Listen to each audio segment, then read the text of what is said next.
चलिए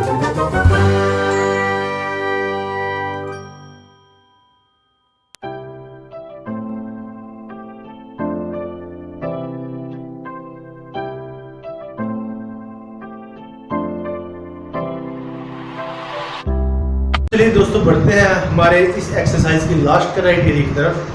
that mean जो आपको बताया गया था साइड एंगल। तो पहला क्राइटेरिया हम कर चुके हैं एंगल की वजह से। दूसरा क्राइटेरिया भी हम कर चुके हैं, अगर किसी ट्रायंगल्स की 3 साइड प्रोपोर्शनल हो तो ट्रायंगल सिमिलर हो जाती है। अब हम बढ़ेंगे अपने थर्ड और लास्ट क्राइटेरिया की तरफ, side angle side. That means अगर किसी ट्रायंगल की कोई भी 2 साइड्स प्रोपोर्शनल हो, यानी उनकी रेशो सेम हो और उनके बीच वाला एंगल इक्वल हो, तो भी ट्रायंगल क्या हो जाती है, सिमिलर हो जाती है। तो चलिए बढ़ते हैं इसकी तरफ, side angle side. That means if in 2 triangles one pair of corresponding sides are proportional and the included angles मतलब जो आपने साइड्स, जिन साइड्स की रेशो ली है उनके बीच वाला angle are equal, then the 2 triangles are similar. तो वो 2 ट्रायंगल्स सिमिलर हो जाएंगी। इसका जो प्रूफ है मैंने गिवन क्या, इसमें देख लीजिए, हम 2 साइड्स ले लेते हैं, कोई भी 2 साइड्स, AB की रेशो DE के साथ और AC की रेशो DF के साथ, ये इक्वल गिवन है। अब एंगल कौन सा लिया है, AB साइड ली है आपने, यहाँ से AC ली है, AB और AC के बीच वाला एंगल कौन सा बनता है, A। ध्यान रखिए इन साइड्स के बीच वाला एंगल ही लेना है, एंगल A और यहाँ से एंगल D।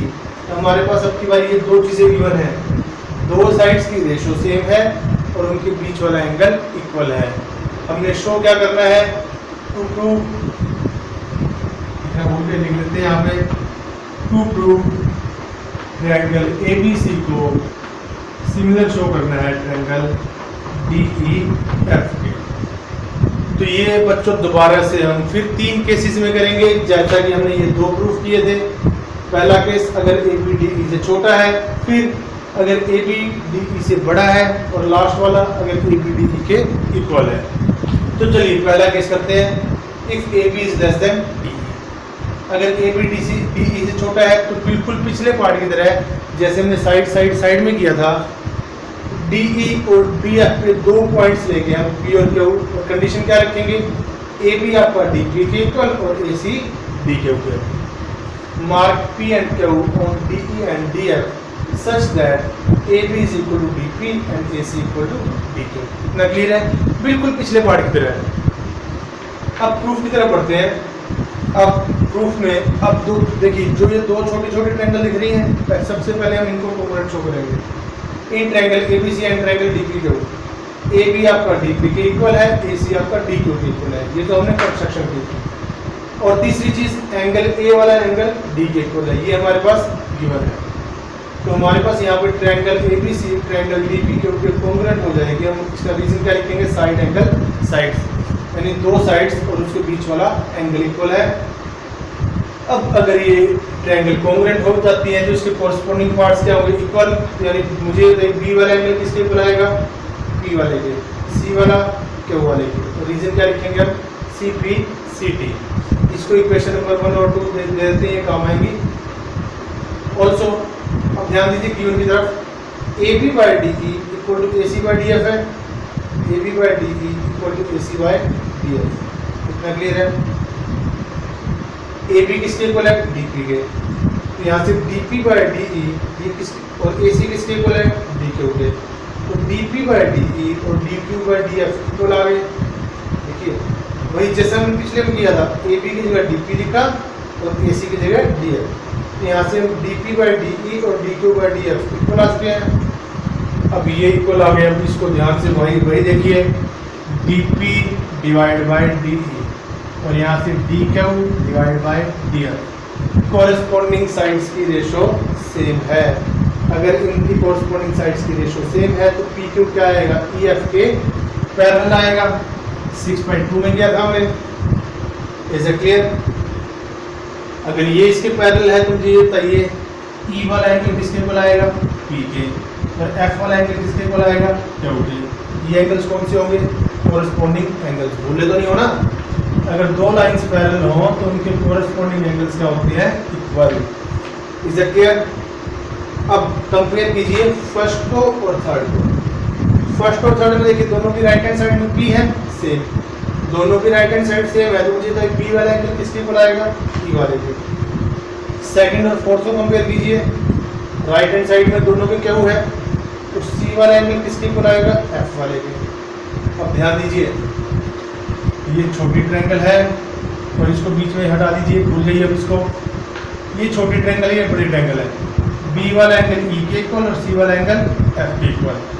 इन ट्रायंगल्स, छोटी और बड़ी ट्रायंगल के दो एंगल इक्वल आ चुके हैं, तो ये ट्रायंगल क्या हो जाएंगी, सिमिलर। कौन से क्राइटेरिया से, पहले वाले से, एंगल एंगल सिमिलैरिटी। तो मेरे ख्याल से आपको समझ में आ गया होगा। तो पहले केस के लिए हम कर चुके हैं, सेकंड केस के लिए अब आप पिछले वाले दो क्राइटेरिया करके आपको हैबिट बन चुकी होगी। अगर ए बी डी ई से बड़ा है तो हमें क्या करना है, डी ई एफ की जगह क्या लिखना है, ए बी सी, और ए बी सी की जगह क्या लिखना है, डी ई एफ। ये एज इट इज इसको पलट देना है फिगर को। ये आपका आपके बार ए बी सी बन जाएगा और ये डी ई एफ। ये कंडीशन कौन सी यूज की, अगर ए बी आपका डी ई से बड़ा है। पी और क्यू को हम कहां पे मार्क करेंगे, ए बी और ए सी पे। ए बी और ए सी मार्क करेंगे ना, सच दैट यहां से डी ई आएगा ए पी के इक्वल और डी एफ आएगा ए क्यू के इक्वल। ये हमारी कंस्ट्रक्शन है। अब इसके बाद क्या करेंगे, डायरेक्ट इनकी नंबरिंग चेंज कीजिए, ए बी सी की जगह in triangle D E F और डी पी क्यू की जगह ए पी क्यू। बस वही है, इनको आपने इंटरचेंज करना है, ए की जगह डी, डी की जगह ए, बी की जगह ई, ई की जगह बी, एफ की जगह सी, सी की जगह एफ। चेंज कर सकते हो। ए की जगह क्या लिखना है हमने, डी, बी के प्लेस पे ई, सी के प्लेस पे एफ, यहाँ पे डी के प्लेस पे ए। बिल्कुल वही बात है, देखिए डी ई ए पी के इक्वल, डी एफ ए क्यू के इक्वल बाय कंस्ट्रक्शन, और एंगल ए एंगल डी के इक्वल। ये हमारे पास गिवन है। तो ये triangle D E F congruent हो जाएगी ट्रायंगल ए पी क्यू के।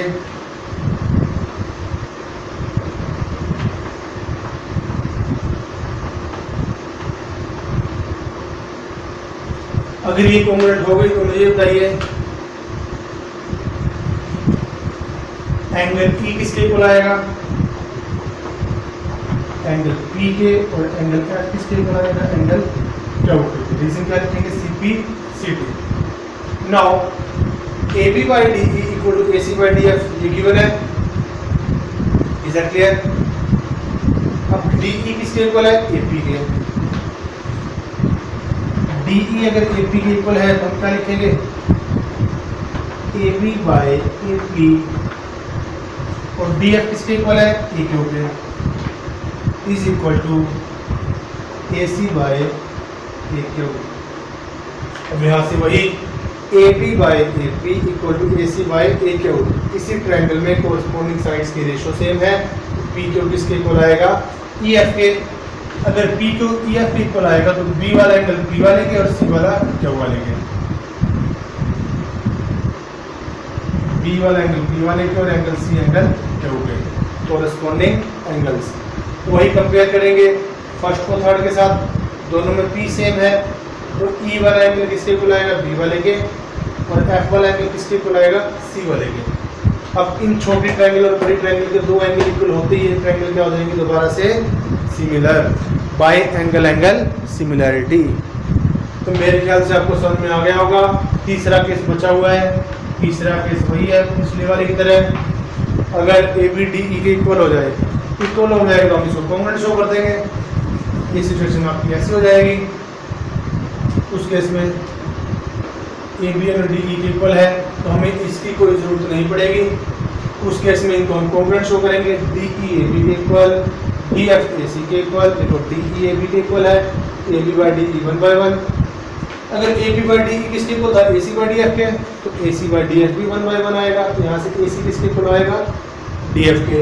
ए बी किसके इक्वल है, डी ई के। एंगल ए किसके इक्वल है, एंगल डी के, गिवन है। ये ट्रायंगल क्या हो जाएंगी, कॉन्ग्रुएंट रीजन, दो साइड्स और उनके बीच वाला एंगल, साइड एंगल साइड से कॉन्ग्रुएंट। और जो चीज़ें कॉन्ग्रुएंट होती हैं वो सिमिलर भी होती हैं। तो तीनों केसेस में ये सिमिलर हो गए। तो बच्चों आज हमने क्या सीखा, आज हमने 6.3 के बेसिक्स किए हैं। जैसे हमारी 9th क्लास में दो ट्रायंगल्स को कॉन्ग्रुएंट शो करने के लिए क्राइटेरियाज होते थे, 5 क्राइटेरियाज थे, side side side, side angle side, angle side angle, angle angle side और RHS।